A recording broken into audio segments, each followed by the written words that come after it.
Now it happened on one of those days, as he taught the people in the temple and preached the gospel, that the chief priests and the scribes, together with the elders, confronted him. Tell us, by what authority are you doing these things? Or who is he who gave you this authority? I also will ask you one thing, and answer me. The baptism of John, was it from heaven or from men? And they reasoned among themselves. If we say from heaven, he will say, why then did you not believe him? But if we say from men, all the people will stone us, for they are persuaded that John was a prophet. We do not know. Neither will I tell you by what authority I do these things. Then he began to tell the people this parable. A certain man planted a vineyard, leased it to vine dressers, and went into a far country for a long time. Now at vintage time, he sent a servant to the vine dressers that they might give him some of the fruit of the vineyard. But the vine dressers beat him and sent him away empty-handed. Again he sent another servant, and they beat him also, treated him shamefully, and sent him away empty-handed. And again he sent a third, and they wounded him also, and cast him out. Then the owner of the vineyard said, "What shall I do? I will send my beloved son. Probably they will respect him when they see him." But when the vine dressers saw him, they reasoned among themselves, saying, "This is the heir. Come, let us kill him, that the inheritance may be ours." So they cast him out of the vineyard and killed him. Therefore, what will the owner of the vineyard do to them?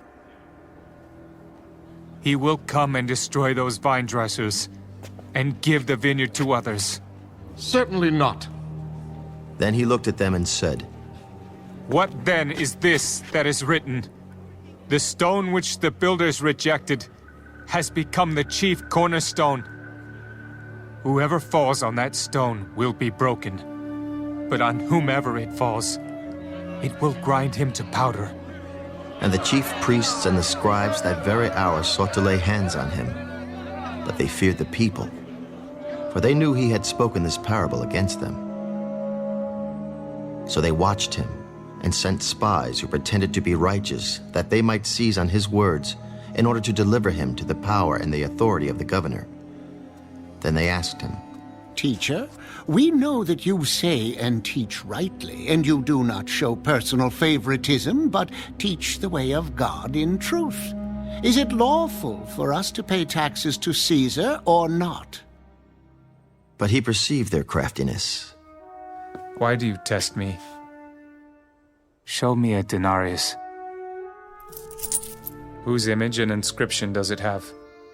Caesar's. Render therefore to Caesar the things that are Caesar's, and to God the things that are God's.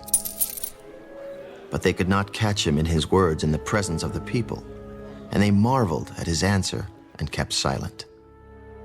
Then some of the Sadducees, who deny that there is a resurrection, came to him.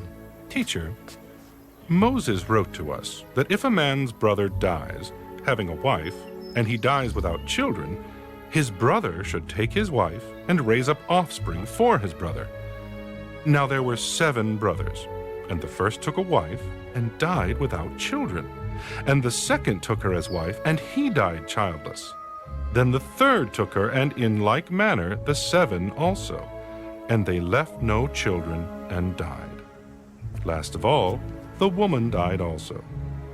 Therefore, in the resurrection, whose wife does she become? For all 7 had her as wife. The sons of this age marry and are given in marriage. But those who are counted worthy to attain that age, and the resurrection from the dead, neither marry nor are given in marriage, nor can they die anymore, for they are equal to the angels, and are sons of God, being sons of the resurrection. But even Moses showed in the burning bush passage that the dead are raised, when he called the Lord the God of Abraham, the God of Isaac, and the God of Jacob. For he is not the God of the dead, but of the living, for all live to him." Then some of the scribes answered. "Teacher, you have spoken well." But after that they dared not question him any more. And he said to them, "How can they say that the Christ is the son of David?